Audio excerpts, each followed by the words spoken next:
Ndakatarisa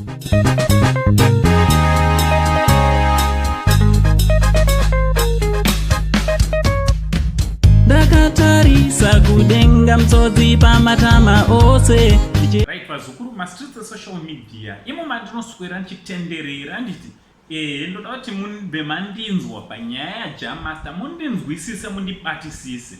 Ini sasekuru vevanhu ka ndine ndichida kuti tiwanisane gwara nditi asi ndisandataura nyaya yangu. Kana wanga usati wasubscribe, I kindly ask you mzukuru kuti subscribe, turn on your notification bell kuti pega pega patino upload a video you will be notified. Thank you very much nesupport yamuri kupa pamusha penyu. Ndichiti makorokoto ne 10,000 subscribers. Makorokoto musha wenyu wakura zukuru anditi. Musha wenyu wakura. Thank you very much. Anditi tichange tine live mangwana, live streaming kutendana anditi nekuradzana way forward kuti tiri kufamba sei seSaint TV family anditi. Thank you very much. Right, vazukuru mastreets esocial media mandinoswera chitenderera. Tazoona mukomana anyora zvanyora achiapologize izvozvo ndesapa muzvionere mega handiti.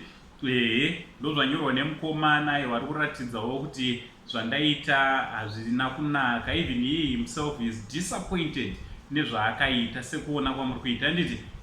So aiwa chinhu chakanaka ukakanganisa unoyowo apologize handiti, because hana ungokukanganisira munhu wani.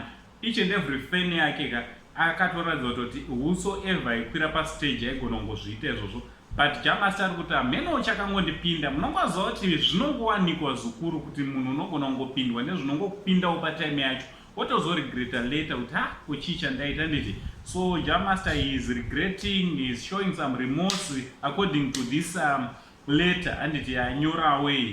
Asi takamirira zvakare kuti achazoita yakari kavidhio timuone Jammaster wachiona nemafacial expressions kuti zvesho here ari kubatikana nezvakaita. But ndinofara nekuti vazosangana nemukomana uya waakakava anonzi Brito Brighton, right? So vasangana vakawirirana zvawawirirana. Mukomana tamuona hana unyanyokuvara. Chinova chinhu chakadi, chinhu chakanaka. Asi yatova lesson kuna Jammaster kuti kunyange ukafarisa sei vese maartist kuti varungu venyu ndivava, mafans ndo varungu venyu anditi.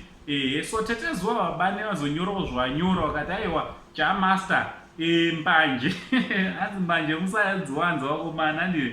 Ndo izvo zvandirongoisa ipapa. What do you think nezvanyorwawo nazuva abani pamusoro penyaya iyi handiti. Tazoona futi azonyora futi zvimwe zvachona zvino izvi.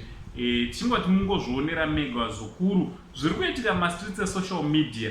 But Jammaster in just 1 week mzukuru nyaya yako inenge yatopera pavanhu vachiri ngoro vakagumbuka. But nofara notoapologize kunyange nekumukomana wakadi wakakuvadza. Also abva hatizoni kamari kese kandaishandira pazuva rachona iroro kari kupfuurira kuenda kumukomana tinofara noti mukomana ake hana uzonyanyokuvara zvakanyanya. But Jammaster ari kuti aiwa ndakakanganisa ndichakuita kuti umwewo drinki wonatsowana kundiregerera zvakadi zvakanaka. Ngatimuregerere mukomana uyu kukanganisa munhu wenyama handiti. naUncle Saint, the only Zimbabwean uncle, the uncle vanokurudzira love and peace handiti. Ndiri kubva ndati much love.